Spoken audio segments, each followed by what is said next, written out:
Hello Panthers, welcome to today's special edition of Panther News. I'm here with history teacher and diversity club advisor, Mr. Perkins. On today's show, we'll be exploring the importance of commemorating Juneteenth, the day we celebrate the emancipation of those who've been enslaved in the United States. We're excited to hear a historical perspective from Mr. Perkins, and later to hear it from Diversity Club President Kiana Thomas as she shares her insights into the holiday. Let's begin with a look at how Juneteenth came to be. Juneteenth is a holiday that takes place on the 19th of June and celebrates the end of slavery in the United States. In 1863, Lincoln issued the Emancipation Proclamation, which you've learned about in history class. This established that all slaves in Confederate states would be freed. But since the Emancipation Proclamation only applied to states controlled by Confederates, border slave states and rebel areas were able to find ways around this. After the Civil War ended in 1865, slavery still continued in states like Texas. Juneteenth recognizes the day that General Gordon Granger and his troops arrived in Galveston, Texas, in order to ensure that all enslaved people would be freed. Granger read aloud General Order No. 3, stating, "The people of Texas are informed that, in accordance with the proclamation from the Executive of the United States, all slaves are free." That December, slavery in America was officially abolished with the adoption of the 13th Amendment. Since Texas became the first state to make Juneteenth a holiday in 1980, 47 other U.S. states and the District of Columbia have commemorated the day by either marking it as a state holiday or observance. So Mr. Perkins, we just learned about what Juneteenth is and how the holiday came to be. Why is it so important that we learn about this holiday and commemorate it now in 2021? Yeah, thanks, Ryan. In the last year, since the murder of George Floyd, I think that Americans all across the country have been thinking about racial injustice, the fact that we continue to have the persistence of racism in our institutions, that we continue to have bias that kind of infects our institutions, and what we can do about solving those problems. And one of the first steps is to go further to recognize the history of Black Americans. And Juneteenth is one particular emancipation celebration that was started by Black Americans immediately after the Civil War. It began just in the region of the Southwest and Texas and some of the other southwestern states. But it was one of the oldest celebrations. Originally it was called Jubilee Day. And it persisted over time, and it got bigger. In some cases, it was bigger than the 4th of July celebrations in those regions. And so even though different states celebrate emancipation based on the different dates, all right, when their enslaved people were freed, Juneteenth is one of the bigger celebrations. And it's an opportunity for all of us to think about that as an important part of our history. And alongside the 4th of July, if we're going to celebrate the 4th of July and kind of recognize that was about the ideal of freedom and liberty and independence, we also have to recognize that it wasn't originally intended for everybody. Mm-hmm. Okay, and Juneteenth is an important way to acknowledge that, and also acknowledge that African Americans created their own meaning of freedom with this holiday, and it's something that we should kind of share in that celebration. Yeah, super important to commemorate the struggle that they've been through. But it's been a long journey to get to this point. The day that we're commemorating is over 150 years ago. And Hawaii and South Dakota are two states, possibly of three, that we know have not recognized Juneteenth yet. On June 24th of last year, Governor Baker declared Juneteenth an annual Massachusetts holiday.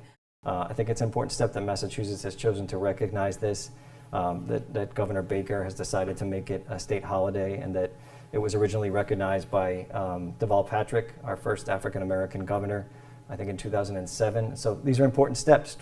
As a U.S. history teacher, you've taught students about slavery and slavery's lasting impact on American society for years now. How has the students' perspectives and awareness on Juneteenth kind of changed over the years? Yeah, it's a good question. And a lot of people aren't familiar with Juneteenth, and that would include me until fairly recently. And so again, I think this is part of what we're discovering, that there's a lot of Black history that we don't know, that hasn't always made it into the kind of mainstream narrative, and it is important. It's something that we continue to learn more about and incorporate, so that we are inclusive, and we're recognizing that it's not just a country built by Europeans with one version of a story for everyone. It's really important to continue to focus on new things that we're learning, and to be open-minded, to always be learning about new aspects of history, and to do a better job of it. Yeah, that open-mindedness is definitely important. Kind of the single story from Europeans, not necessarily always the case. Right. So it's great to see some more awareness around this. Thank you, Mr. Perkins, for answering our questions. Let's now send it over to Luke Sidwell, who's standing by with the president of the FHS Diversity Club, Kiana Thomas. Thanks, Ryan. It was great to hear from Mr. Perkins. Now we're joined by FHS student Kiana Thomas. Kiana, thanks for joining us. Thank you for having me here today. So, Kiana, why is learning about the Juneteenth holiday and our nation's history with slavery more important than ever? Well, I think it just has to do with the fact that there's this misconception that slavery ended immediately after the end of the Civil War and the signing of the Emancipation Proclamation, but that's not exactly what happened. In remote areas, and specifically in a state like Texas, which was isolated from the rest of the country, slavery still occurred because this is the 1800s. There's not a lot of communication where you can post something or call a friend and let them know. And so because of this, slavery was still happening for a few months, and a lot of enslaved Africans didn't even know that they were free until a Union governor issued an order officially freeing them. And so you see this major thing happen in history, but no one really knew about it. And recently we've had a lot of conversations about the Tulsa Race Massacre, because that was also another aspect of history that was relatively forgotten. And there's a pattern where not a lot of pieces of history are really spoken about. And with the summer protests that recently happened last year, along with quarantining, we've had this shift from sugarcoating history and racism to facing it head on. And it's incredibly important to finally address what has happened and recognize that, yes, this is true and it's happened and it's impacted so many lives, because that's the only way that we can create true progressive change. Well, that's a definitely interesting point. As a new Massachusetts holiday, many are unsure how they should celebrate. How can we celebrate or commemorate Juneteenth? Well, I know in Texas they usually have barbecues and huge parades, very similar to how we celebrate July 4th with fireworks displays. And while we don't necessarily do that here in Massachusetts, I think the best way to celebrate is learning more about history. I think you can never know too much history. It's very important to learn about the world around you and how it's impacted different people who might not look like you. And just spending an hour watching a documentary or reading a new book, and I know it's been very hot lately, but hopefully if Juneteenth is in the 80s, just going outside and reading a book, just learning more about what's going on in the world. Mm-hmm. Do you find that the FHS student body, did they find that they need to be more educated and sensitive towards the topic of cultural diversity in FHS?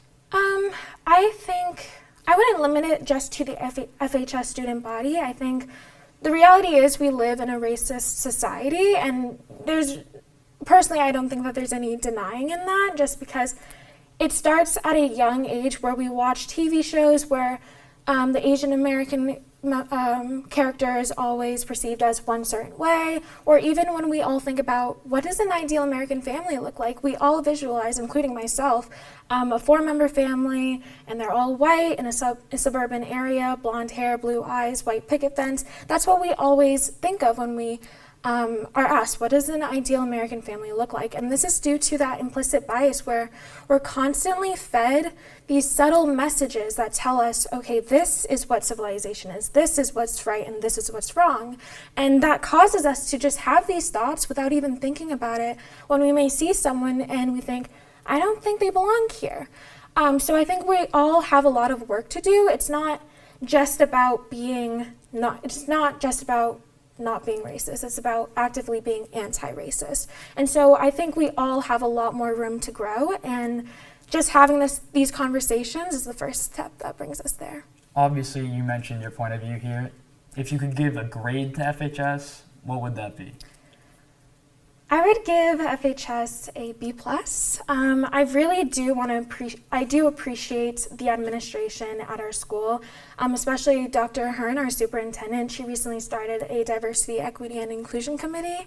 And what I really love about it is that she invites students from all elementary schools, middle schools, and the high schools. along with the staff, and we have these conversations and we look at policies that may affect the students, and it really just uplifts everyone's voices, and I really appreciate that, along with Mr. Hanna, who has reached out multiple times. And actually earlier this year I spoke to him about restarting a Race in American Society course, and he really listened, and you could see that he was so happy to have someone who was concerned about this. And he even said, like, even if one person signs up for this class, this is what we need in our school, and I really appreciated that. And I truly believe that we are on the right path, but like I said, there's always more room to grow, because there are still some aspects of history that we don't necessarily know too much about, just because they haven't been spoken out about. So we still have a lot more room to grow, and I'm very excited to see where we go. Well, that's all the time we have today. Kiana, thanks for joining us and for this important conversation. Ryan, back to you. Thanks, Luke and Kiana, for giving us a deeper insight into this important holiday. Mr. Perkins, we just heard Kiana give the school a B+ in their grade on cultural diversity when it comes to Juneteenth. Would you agree with this assessment? Yeah, so I think the important thing isn't to focus on like a particular letter grade, but the key is that we're listening to Kiana and the feedback that she gives, and it's really important that we listen to our students, and they are our customers, but ultimately what they think about what they're learning and what's important needs to be part of the conversation about what we think about how we teach and the perspectives that we take. And so that's really the important part. And you hosting this session and listening to our students and giving them a voice is critically important. And so I think that's the takeaway for me is that we need to continue to work hard. We always feel as though we could do a better job. And we'll continue that work. And the first step is by listening to the students. Absolutely. Listening is key, and just giving an open mind about what this all means and being ready to learn more. So this is definitely the first of many conversations about Juneteenth and the topic of cultural diversity. We hope to spend more time in future programs learning about other cultures and our own history to help us understand different perspectives and dispel negative stereotypes and personal biases. For Panther News, with Mr. Perkins, this is Ryan Martin. Thanks for watching.